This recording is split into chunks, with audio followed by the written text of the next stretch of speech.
ఇవాళ top 20 news Telangana వార్తలు.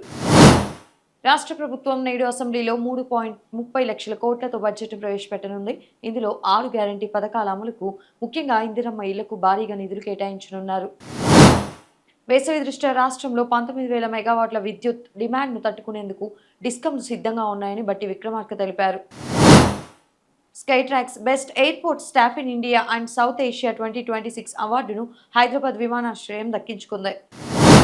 ద్రోణి ప్రభావంతో తెలంగాణలోని 14 జిల్లాల్లో ఈరోజు పిడుగులతో కూడిన వాన, తేలికపాటి నుండి మోస్తరు వర్షాలు కురిసే అవకాశం ఉందని వాతావరణ శాఖ హెచ్చరించింది. నగరంలో కల్తీ ఆహారాన్ని అరికట్టేందుకు హైదరాబాద్ పోలీసులు హెచ్-ఫాస్ట్ అనే ప్రత్యేక విభాగాన్ని ప్రారంభించారు. హైదరాబాద్లో సినిమా షూటింగ్ అనుమతుల కోసం త్వరలోనే ఆన్లైన్ సింగిల్ విండో విధానాన్ని ప్రవేశపెడతామని సీఎం రేవంత్ రెడ్డి ప్రకటించారు.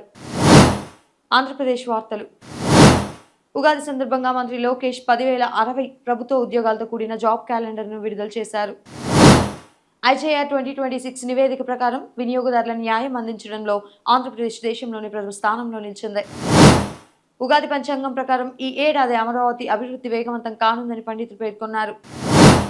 రాష్ట్ర వ్యాప్తంగా మార్చి 22 వరకు పిడుగులతో కూడిన వర్షాలు కురిసే అవకాశం ఉన్నందున రైతులు జాగ్రత్తగా ఉండాలని వాతావరణ శాఖ సూచించింది. ప్రతి ఏటా ఉగాదికి జాబ్ క్యాలెండర్ విడుదల చేస్తామని ప్రభుత్వం ప్రకటించింది. శుక్రవారం కావడంతో రాష్ట్ర వ్యాప్తంగా ప్రముఖ పుణ్యక్షేత్రాలకు భక్తులు పోటెత్తారు. జీవీఎంసీ కౌన్సిల్ తన పదవీ కాలాన్ని విజయవంతంగా పూర్తి చేసుకుంది. జాతీయ వార్తలు. గల్ఫ్ ప్రాంతంలో ఇంధన మౌలిక సదుపాయాలపై దాడులు పెరగడంపై భారత్ తీవ్ర ఆందోళన వ్యక్తం చేసింది. పశ్చిమాసియాలో ఉద్రిక్తతలను తగ్గించేందుకు ప్రధాని మోడీ ఒమాన్, జోర్డాన్, ఫ్రాన్స్ దేశాధినేతలతో చర్చలు జరిపారు. మధ్యప్రాచ్య యుద్ధ మేఘాల నేపథ్యంలో సెన్సెక్స్ 2,500 పాయింట్లు కుప్పకూలింది. అంతర్జాతీయ వార్తలు. ఇరాన్లోని అతిపెద్ద గ్యాస్ ఫీల్డ్పై ఇజ్రాయెల్ దాడి చేయడంతో ప్రపంచవ్యాప్తంగా ఇంధన ధరలు పెరిగాయి.